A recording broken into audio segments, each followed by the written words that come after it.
Welcome to Let's Talk, your journey to entrepreneurship with Lady Dr. D, the podcast where dreams turn into reality and the world of business is demystified.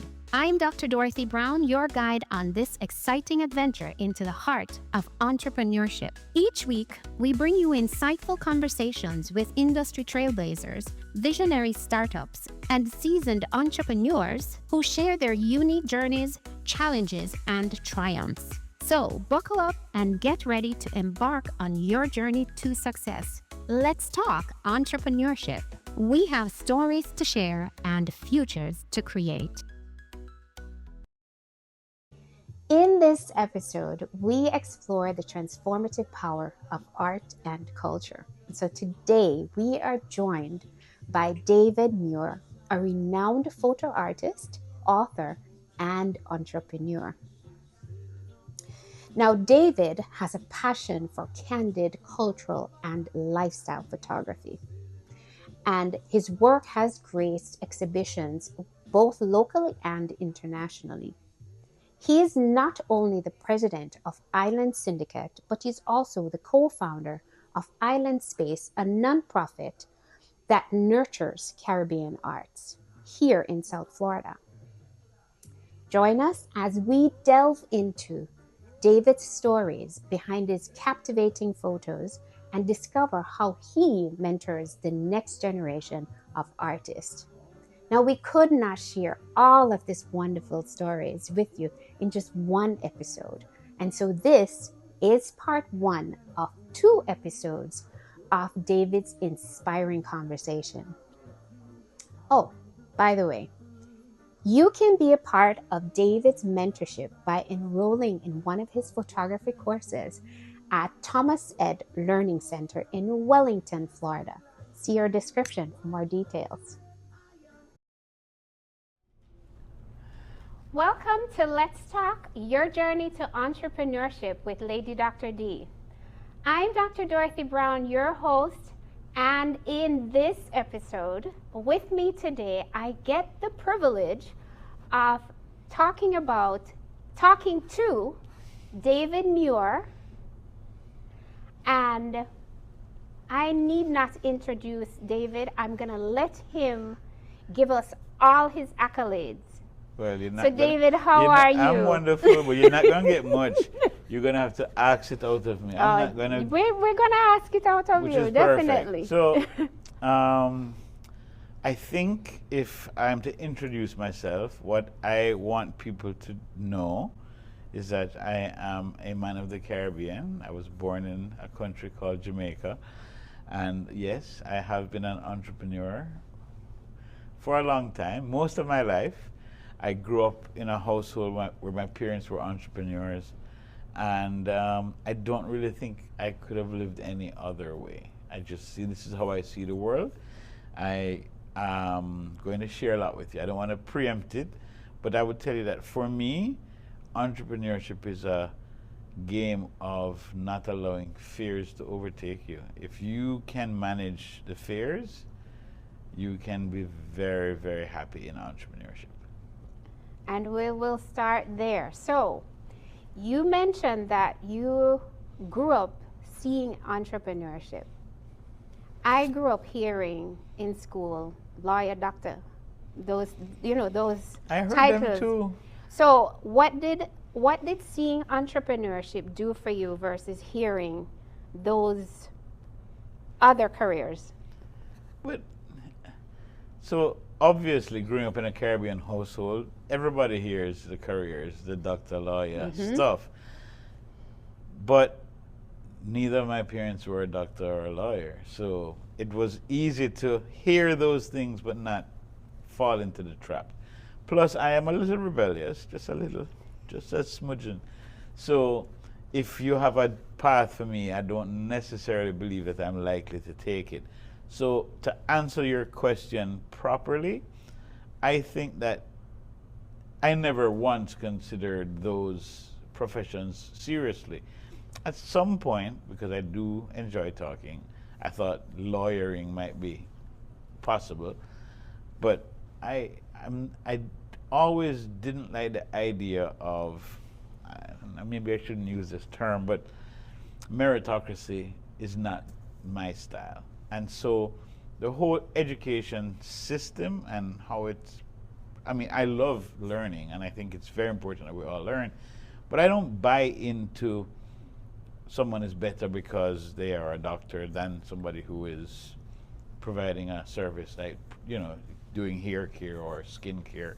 I don't see that as one is better than the other. And so part of my trouble with education and sort of these professional things is that there's a lot of who is better than who, and that doesn't rub me the right way.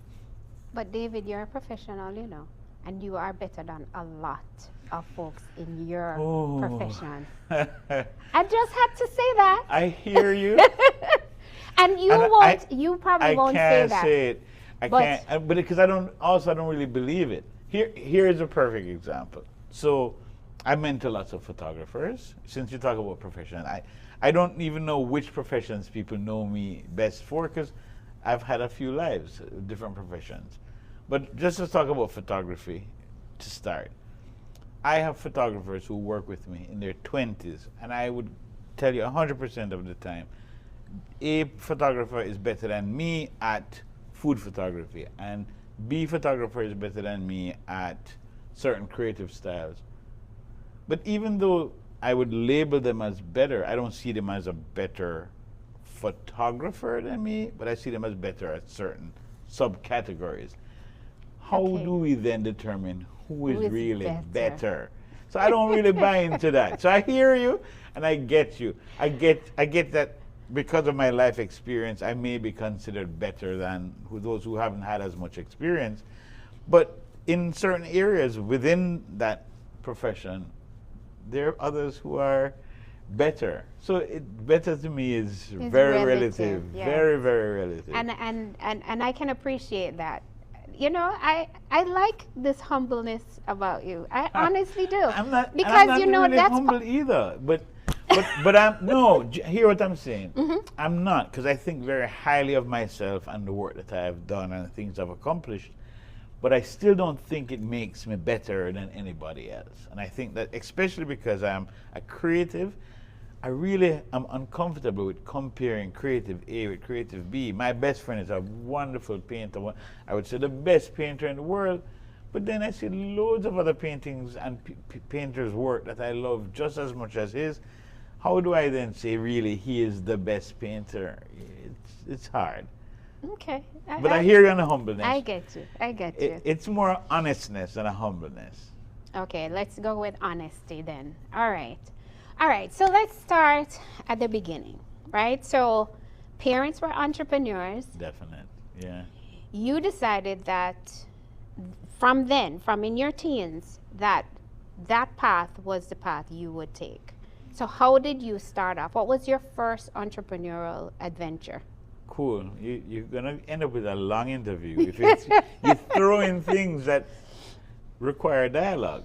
So I didn't know when I was a teenager I was going to be a lifelong entrepreneur. So I didn't see it that way. We never see it that way. Right. I just saw the moments. So I saw things that I wanted to do. And so the first business venture of sorts, I mean, there's so many. It's so hard to break it down like you're asking.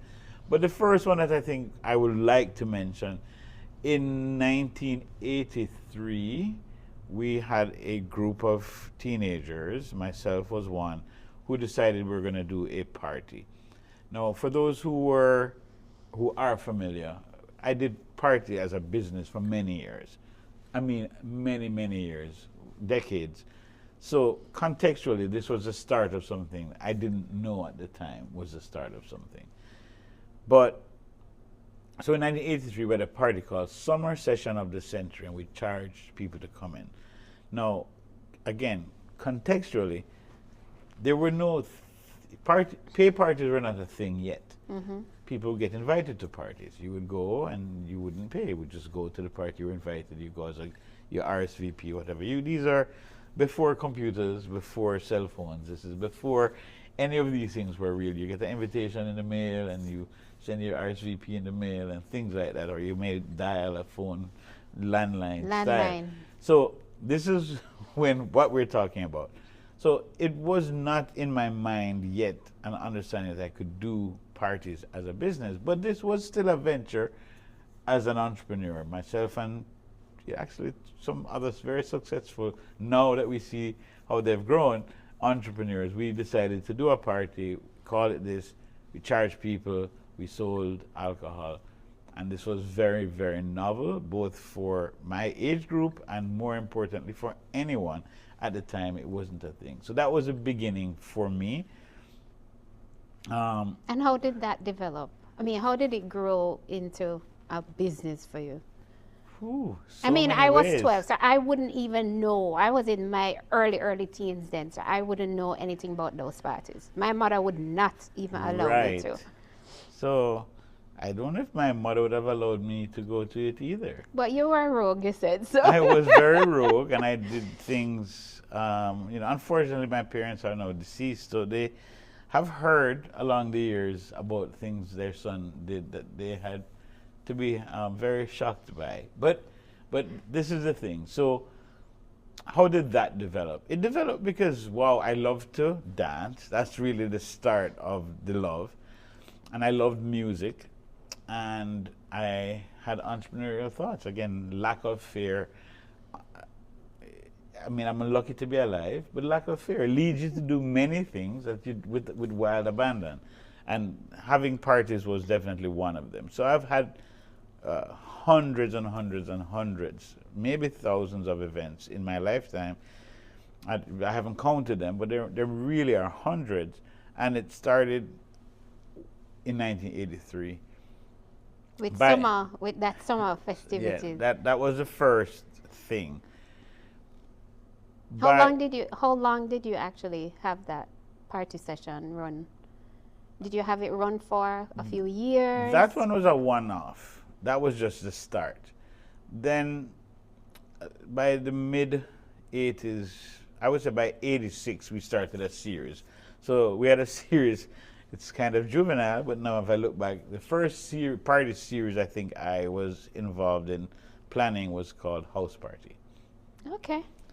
Very simple, but yes, we did that, and we did that for a number of years. I think we did that all the way up until maybe 1990. We did the House Party series where every summer we would have a party called House Party. It was very successful. And again, what happens is that when you are a certain age and you grow with, let's just say, the times. Again, I'm careful not to take credit for being alive at a particular time, but it just so happened that I happened to be alive when dance hall music became very popular. And it didn't become popular in what I'll call my strata of life, essentially. It's like, I am a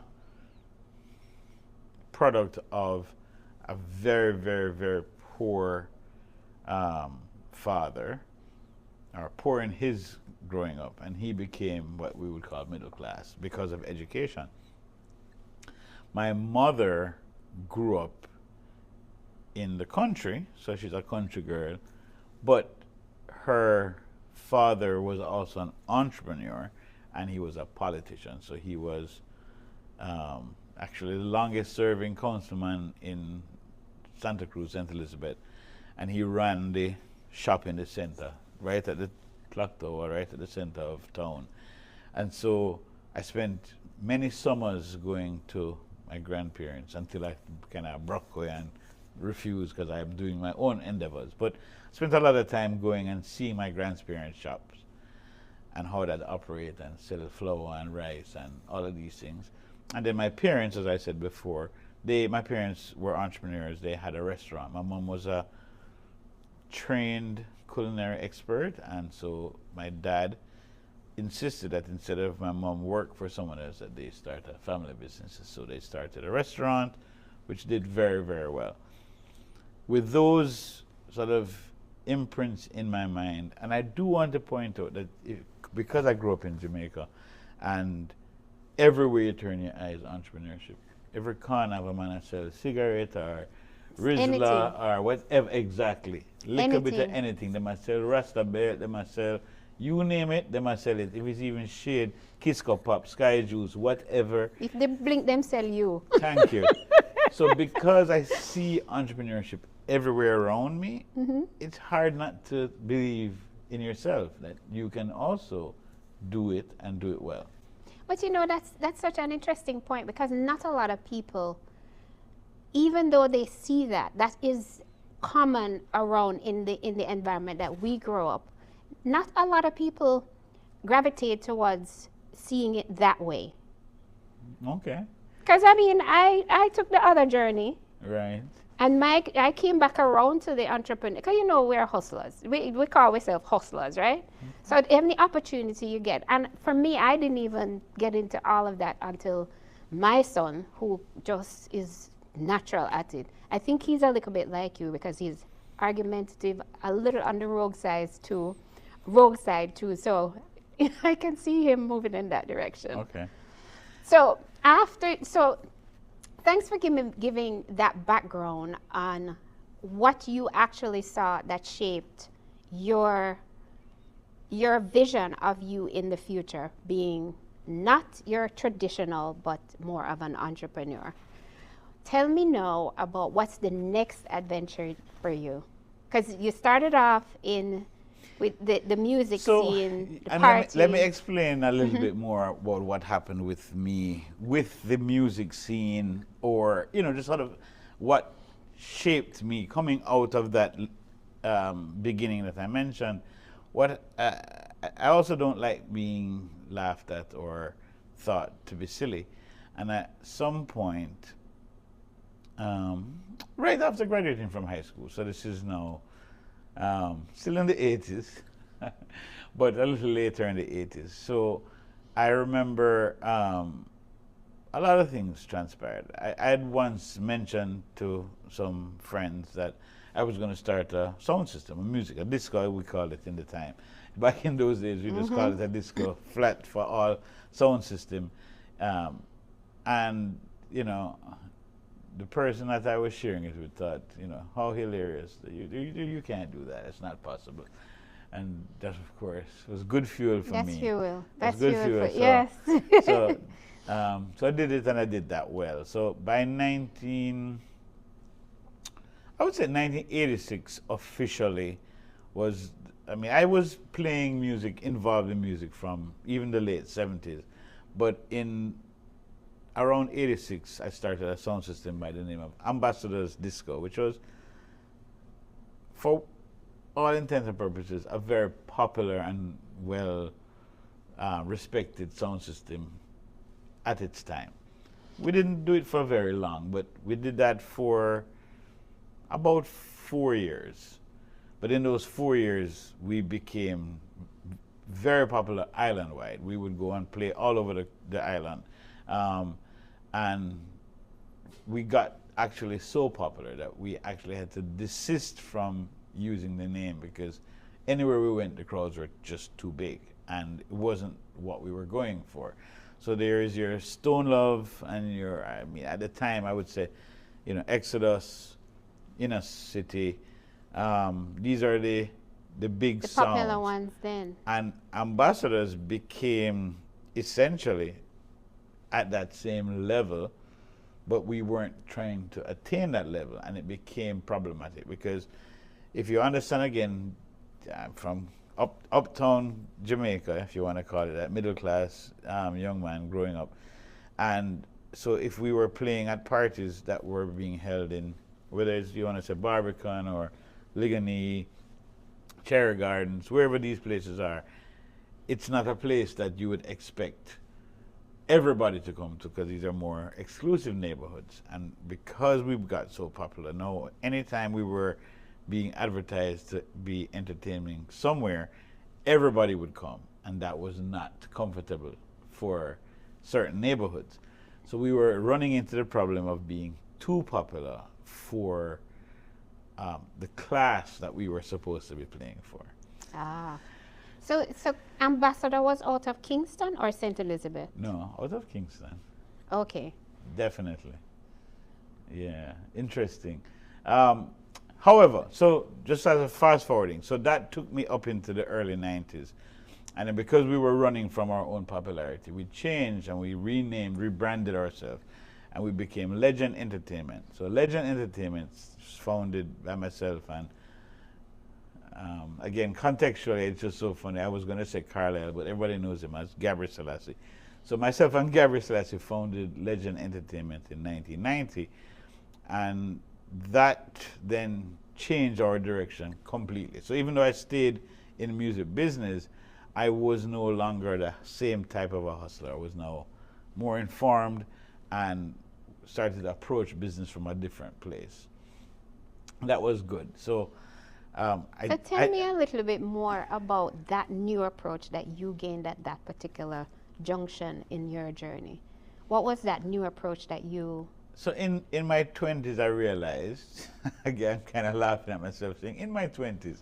So in my 20s, I realized that, you know, there are different ways to conduct business. For example, you can sell a premium product. So let's just pretend that you can go into the supermarket and you can buy rice, or you can buy, let's call it blue rice.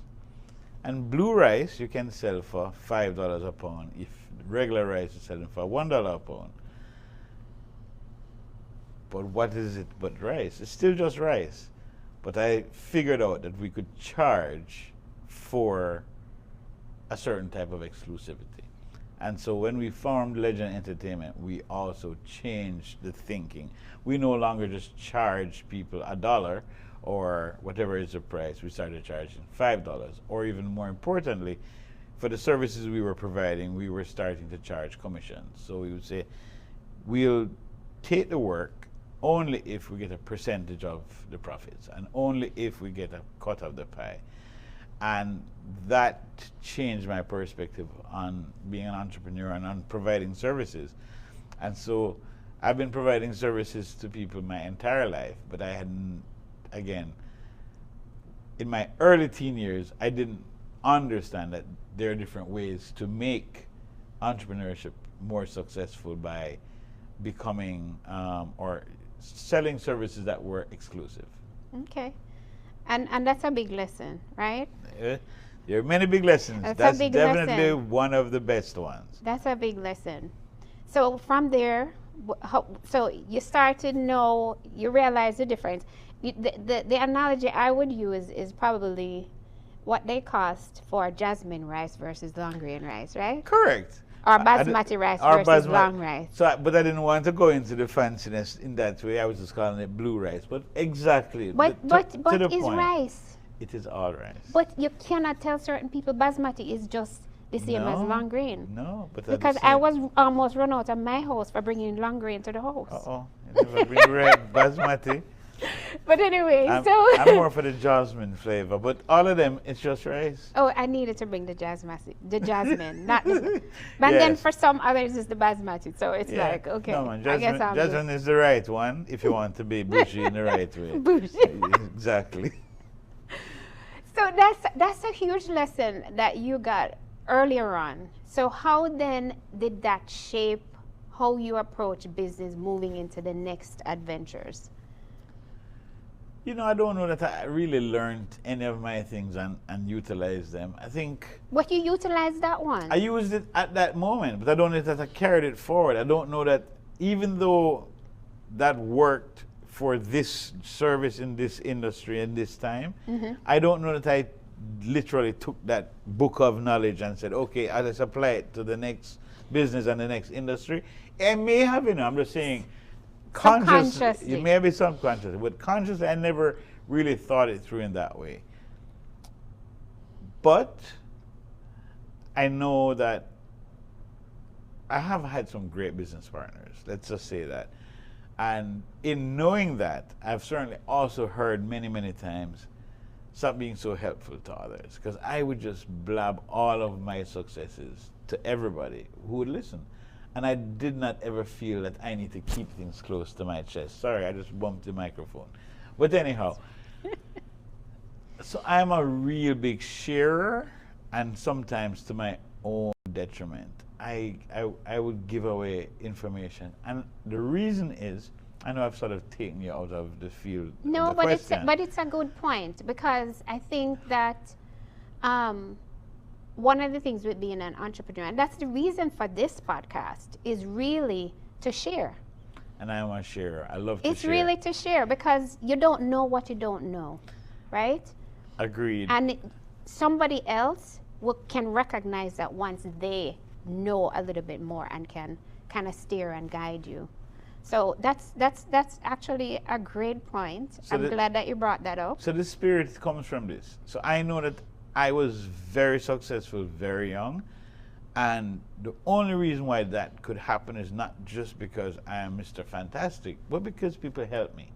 And by recognizing that I got an edge because I got helped, I don't want to either spoil my karma by not passing it on, or just be a wicked person. Because if somebody helped me to be spectacular, I want to help people to be that as well. Mm-hmm. And it's harder. I was going to say hard, but it's what it is that when other people around you think that if you help others, it's going to hurt them or hurt your team, it's sometimes more difficult now to help, because you're now wondering, well, is it hurting? Like, because people want to teach you to be mean, or to keep your secrets and only share them with those who are in the game with you. And I don't see the world in that way. But I've had enough people around me who are afraid that by sharing you are losing. And so sometimes you wonder, am I doing the right thing? Am I oversharing? But that's who I am. I love to share. And you know, maybe it puts me, what comes to mind is, you know, the common saying in Jamaica is, sorry for Margadog to run bite you, Mm-hmm. right? And that's one thing that came to mind. But I'm also thinking from the mindset of there's space for everybody. I agree. There's space for everybody, because There's guess what? plenty space for everybody. There's uniqueness in each person's approach. No matter how much you share, the way I receive what you share may be different from somebody else will receive it, and so there's space available for everybody. So you're allowing that, and I think that speaks to your character as a mentor. You're this mentor. Serial entrepreneurship. See, I'm just dropping those things so you can appreciate them. Thank you. So now. But that's a little answer your question. So I'm going to drag you way around the corner, come back around the corner. So to answer how that any of the first few years led me to the next thing. So I worked as a disc jockey. Mm-hmm. For many, many years, at least 20 years. And it led me out of Jamaica to America. No, when I say led me, I left Jamaica for one reason, to get married to the person that I was in love with. So, and I use that term to help others because I don't believe in it, in love, but that's another podcast for another day. However, in real terms, I left my home country in pursuit of family, and that was what took me outside. But it also allowed me to travel without having a job, because I was an entrepreneur and I was a disc jockey, and that was something that I was able to excel at, and so it traveled with me. So I moved to New York and I continued playing as a DJ for a number of years there, and I played the full circuit of Jamaican and or Caribbean clubs. I played at, you name it, I played at them, from Pulse to Q Club to, it's funny, we used to play at a club called Callaloo every Friday night on Nostrand and right on the main parkway in Brooklyn. And I laugh about it because, you know, in those times we would start working at like midnight and we would play till like 8 in the morning, maybe even 9. And just thinking about that life, I'm so far away from that now, but there's still people who only see me as that guy. Because when you do it and you do it well and you do it long enough, people, they're like typecast. You're like, that's who he is. Even though that was an entrepreneurial world, I ran my own business, I was doing that, some people still can't see David Muir outside of he's in the music business and he's a DJ and he entertains us in this way. So were those like basement parties that you had? So, Because some of those were clubs. So no, so in New York, I did not do any basement parties at all. Okay. So there are lots of basement parties, and so someone who owns a sound system would go with their equipment into a basement. I never did it. I just worked clubs. By the time I reached New York, I was out of the carrying equipment and hustling jobs. I did do a few college circuits, and so for those I would have carried equipment. But for the most part, I was playing nightclubs. I became resident at a few clubs. I had, very regimented schedule. I would, we used to play at Act 3 every like third Thursday. That's in the Bronx. And I could go down the schedule. It doesn't matter. And we ended up sort of becoming the house home DJ for a club in New Rochelle called Club Carib, owned by Ken Williams, famous radio DJ. Still, I think, on the air in Jamaica, even today. I hope he isn't, but he might still be playing. But I ended up working for Mr. Williams, Ken, at Carib in New Rochelle, and that was like my last hurrah as a disc jockey. So I think It's interesting that you said you worked for him rather than worked with him. And so that's very intentional. So I work with a lot of people. I work with DJ Yanni, and I can go down with Road International, all these different folks that I worked with. And I worked for someone like Ken Williams because he himself was an entrepreneur. He owned and operated Carib. And going there to play was literally working for him and his club. That's not, even though I was an entrepreneur and my services were being offered to him and we exchanged for money, the service, I was not a W-2 nor even a 1099 employee of Mr. Williams. But in my mind, in the context of how much I've done as an entrepreneur, that work, even though it's a contract work and you're doing, that's mere work for him. Not again, not W-2, but I still consider that working for him. Yeah. That reminded me of the days when I first came to Florida, because then we used to go where Wagiti was. So wherever Wagiti was going to be at 5th Street or, any one of the clubs, then we would be there with listening to Wagiti. So it sounds like you kind of drew that kind of crowd too. I wouldn't compare. Wagiti is great and Wagiti is wonderful, but we're not comparing. We're just but definitely parallel. Yes, absolutely, very very similar life. Yeah, up until and then when you talk about when I kind of marked the end of my music business at 2000. But even though I say that, I still have worked in music business up until even much more recently, just not in the same ways that I did before. It was no longer my main income earner. So once it's not my main income earner, I don't consider it the same level of work or entrepreneurship. But yeah, I still dabble occasionally in things to do with music business, but rarely now in comparison to when it was my whole world.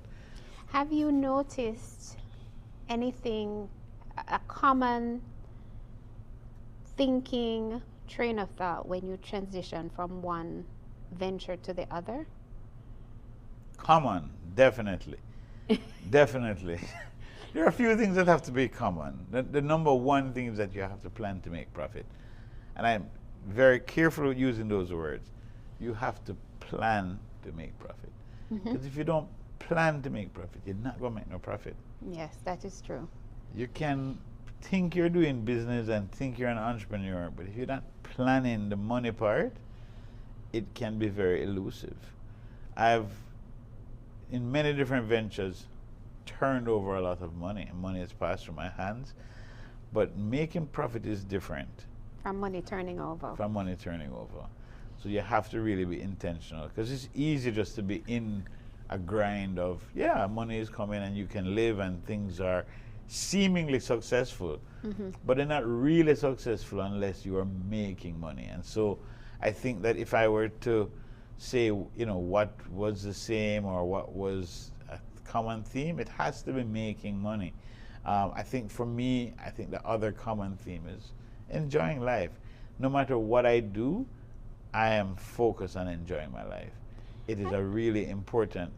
And every season is a different level of enjoyment, right? Agreed. A different type of enjoyment. Because what I enjoy now is not what I enjoyed even 10 years ago. Absolutely. Same here. So, even 5 years ago. So yes. Yeah. So now you've transitioned. You're transitioning now from the DJ world. Right. When do you actually get into photography? Is that next, or No. there's something else before No, photography? there are a few things before. But you have to think of it in a different way. 'Cause Okay. I always loved photography. So I just wasn't selling it as my business.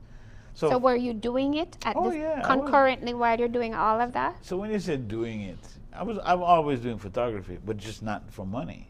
So there's a big difference. Okay. So it's like I asked you today, and I don't know you well enough, Dorothy, but I'm going to ask with an assumption in my mind. My assumption is that you love to read. Is that a good assumption? I used to love to read. All right, bingo. This is good. This is exactly where we want to be. So think of yourself in the spirit when you were at the height of loving to read. Mm-hmm. If somebody said to you, you can read for money, would it have changed your love of reading? Oh, yes. I'm thinking about that now. Why not? Yes. But so essentially there's a big change. Yes. So there's photography as a hobby, and then there's photography for life. Yes. And so that's a massive, massive difference. Massive difference. I still love photography every day, but my appreciation for photography is different today than it was when I was a teenager or in my 20s, or when I took it on seriously as a business in my 40s. So just the other day? no, So like yesterday. Yeah, so I didn't take photography as a business seriously until I was at least 40. mm-hmm. Yeah.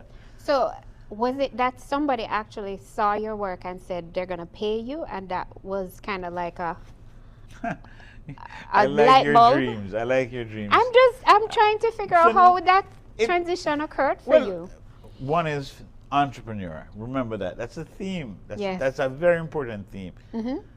At some point, so I put aside music. I did a few different things. I've started businesses left and right. You called me a serial entrepreneur earlier, and I am that. That I can own. I am a serial entrepreneur. I've done a lot of different ventures. I remember in the 90s when there was the dot-com boom, and I started a dot-com business. And there's a lot of things that I have done. But what turned the corner for me with photography, I guess it really, in essence, began when I left Jamaica. So moving away from Jamaica immediately put my life's perspectives in a different place. So I have never lost any love for my country. So I love Jamaica dearly. Even just talking about it gets me emotional because I really love Jamaica a lot. Yeah, I think we're all. That's one thing that is inexplainable. No, I know how to explain. What do you mean by inexplainable? You want me to this break it is the- down? Sorry, let me speak more. But see, this is the thing. So every time I land, there's this feeling that is like, it's not just pride, it's an excitement, it's a love, there are words that I can't even find. But how do you put that into words? Because you make it an emotional thing trust me, I think a lot of us get that. But so when I was leaving Jamaica, I literally cried every day for like a week before I could leave. You too. Yeah, exactly. I could not imagine that I was leaving this place, but I was pursuing something else. And so I left with purpose, and I've certainly accomplished a lot of those purpose that drove me. But to me, it's very simple. It's the thing called home. So in the same way where when I was 10 years old, I thought home was the address that I would go to. So at the time, if I'm going to mention 10, at 10 I was actually living on Paddington Terrace in Kingston 6. So I would go to 27 Paddington Terrace. That was my home. And that was the world to me. I thought of that place as a home. At some point later in my life, I don't live there anymore. So that's not my home anymore. Where is my home? For all time, Jamaica is my home, no matter what. And nothing can trump that. So there's a lot of other reasons for loving Jamaica. The people, the food, the beaches, the landscape. Endless. There's endless amount of things. But Endless. number one is that's ground zero. That's grounding. It's very easy to explain that. Everybody has that, I hope, somewhere. And if you don't, you're not living the type of life I'm living. You have to have a place that's your center. That's what gives you direction for everything else. And Jamaican culture is who I am. Anybody who knows me, met me, interacts with me, you cannot get away from I am as Jamaican as anyone can be. I am. And so that's why it's so special. It is my compass. It's what has determined who I have become. It's why I am the type of entrepreneur that I am. It's why I am the type of person I am to other people. It's why I can function in a non-profit world and I can function in a for-profit world. And all the things I do come first from being Jamaican. Yes. I should have had Jamaica Tourist Board sponsor this episode because I think you just did exactly what Jamaica Tourist Board pays people to do. Well, sell them the segment. I know, right? Yeah. Hey, this is not the end. Stay tuned for part 2 of my inspiring and uplifting conversation with David Muir. That will broadcast later.